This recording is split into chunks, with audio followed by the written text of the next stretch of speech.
Aloha, my name is Charlene from Kalena's Polynesian Ohana, and welcome to my YouTube channel, Beyond the Luau.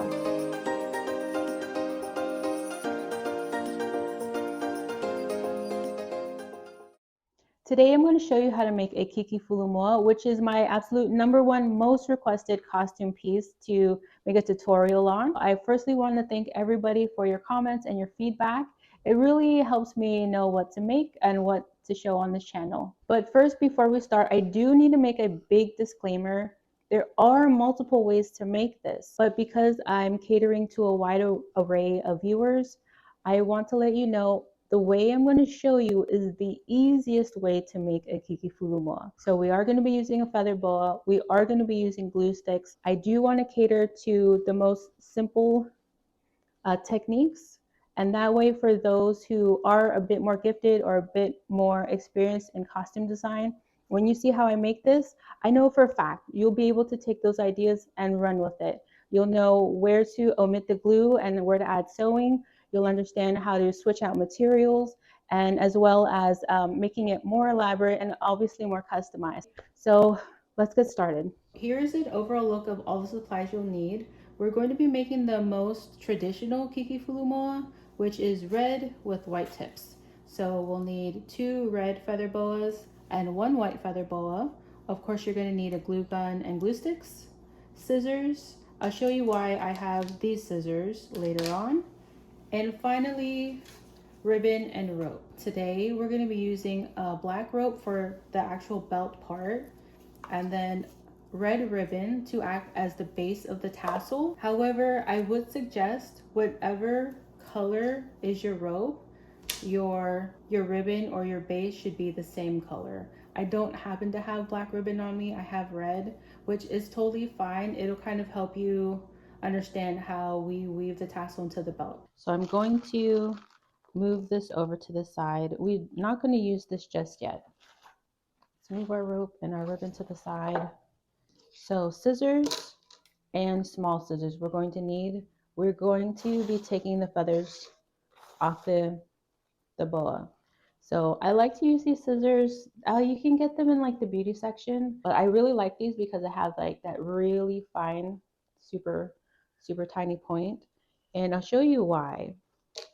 So for your feather boa, what you want to try to avoid is pulling this off. So how the feather boa is constructed, the core is just a big rope. And I don't know if you see it, but when you look closely to yours, you'll notice that it's a main rope, and then how they attach the feathers on is by winding it with a smaller rope. I don't know if you'll see it, but you'll see it whenever you kind of look closely at your boa.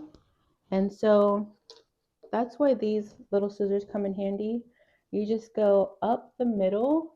Let me see if I can get it in the frame here, and just make sure you snip those small strings so you can release the feathers from the main core or the main rope.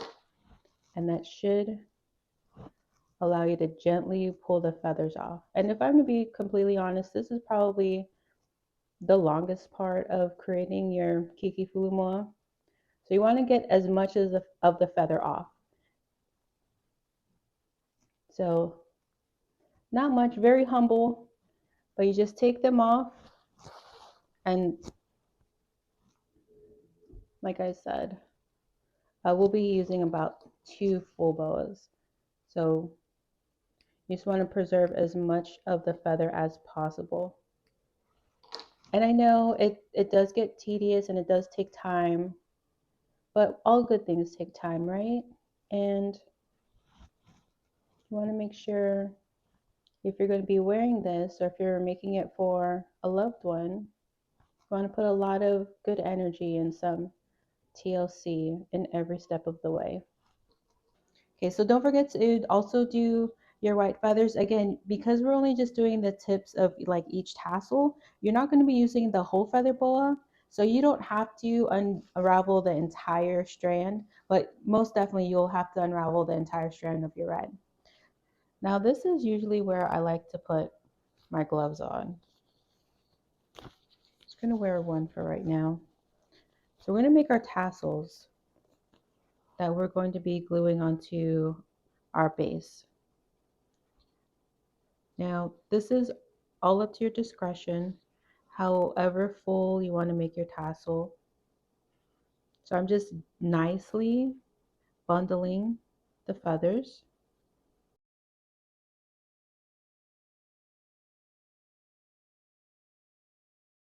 So now that we have a nice tassel, this is not too bad. We're going to take our glue and let me bring it closer. We're going to take our glue and put it on the top.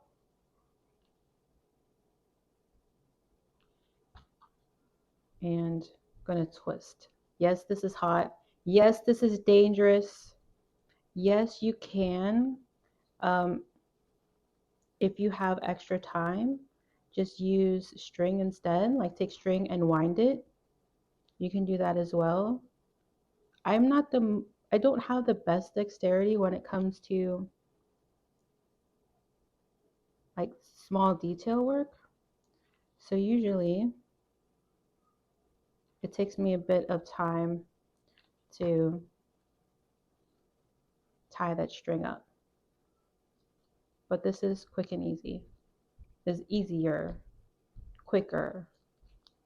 Okay, so you have your tassel. We're going to flatten it just a little bit so it's more inclined to lay flush on your base ribbon.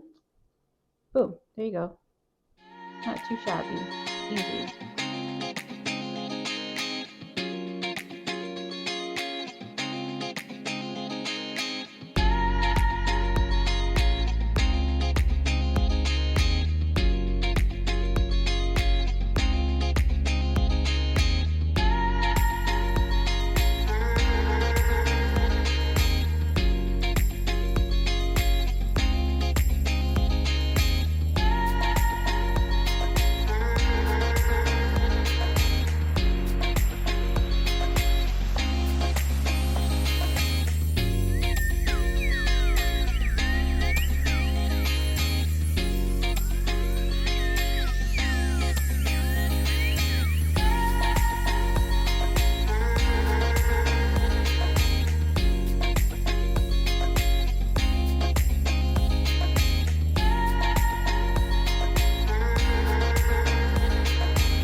Let's start constructing our Kiki Fulumoa. So the base of each Kiki Fulumoa, like the big tassel, I'm making mine 18 inches. And the length of my waist to my upper thigh is about 12 inches. Again, this length is completely up to you. If you want to make yours a little bit shorter or if you want to make yours longer, that's completely up to you. But mine is going to be 12 inches. As you see, I made a little 12-inch knot. And here is a sample of a Kiki Fulumoa I made earlier. So I'm just trying to match everything up. And of course, we're starting with our white tassel, which we made earlier today.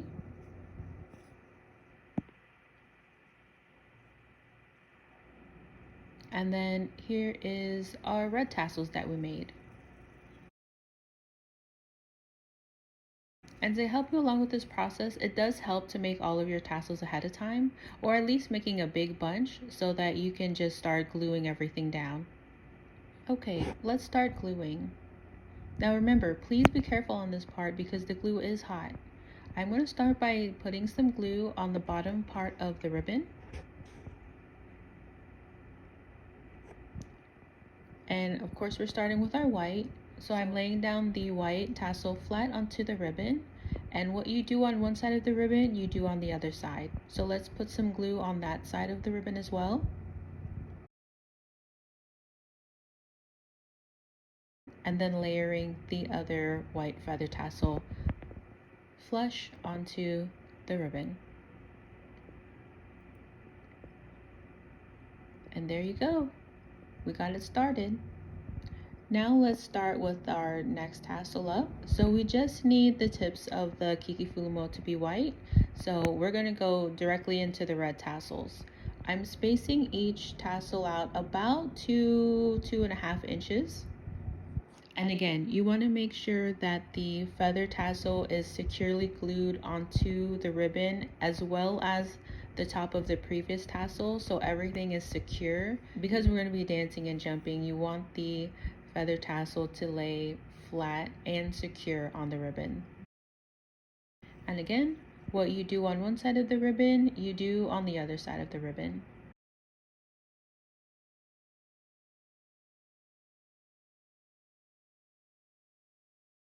And just so everything's secure, I'm putting glue on the other side of the ribbon as well as the top of the previous tassel.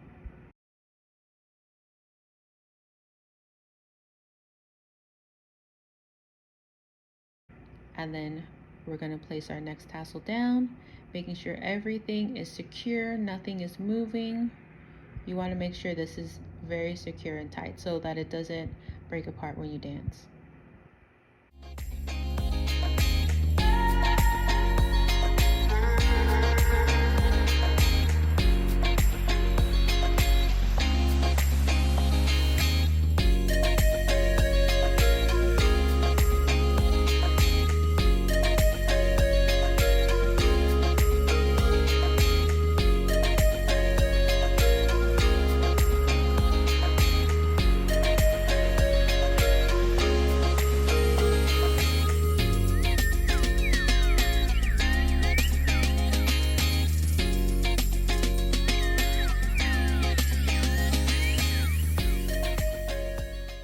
Last one on, and that's it.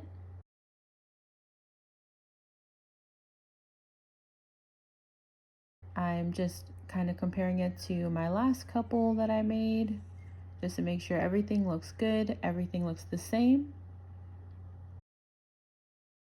And now we can get ready to start weaving this into our belt. Let's get started on our belt. I'm going to be using this type of rope. It's what I have on hand, but of course you can use any type of material that you would like to use. We're going to be doing a regular braid, so we need 3 strands. Because the Kiki Fulumoa is typically worn on our waist, I would measure about 3 to 3.5 times your waist in length for each strand. I did 4 times my waist for the length of each strand. You didn't need that much, so I would estimate about 3.5.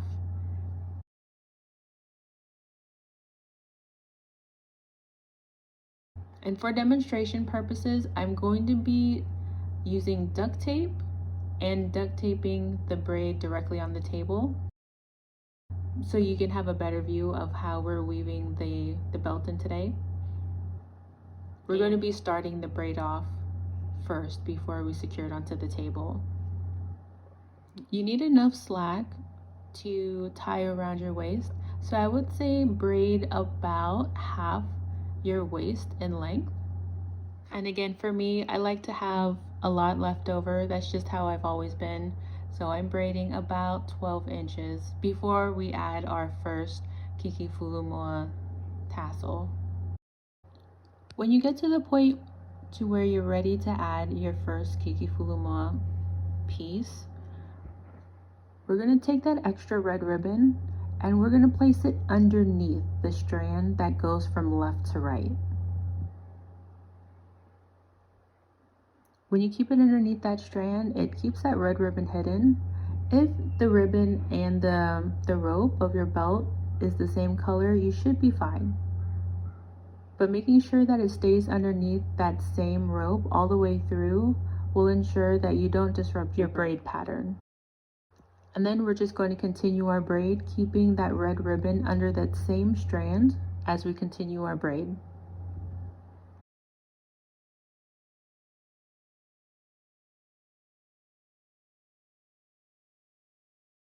While we're braiding, let's talk about how far apart we're going to be spacing each of the long Kiki Fulumoa tassels. Most that you see online are the really fluffy ones, So it depends on how fluffy your feathers are. In most cases, if you want a very full Kiki Fulumoa, I would space each one out about 2.5 inches. And again, that just depends on how fluffy the feathers are. I only have 5 tassels, so I'm going to space mine out about 5.5 inches. My waist is about 34 inches, so about 5.5 inches should do the trick. That way, whenever I tie the belt all the way around, everything should look evenly spaced. And again, this is your belt, so you can make it as beautiful as you want it to be.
After you add your last Kiki Fulumoa tassel, continue braiding so that you have extra to tie around your waist.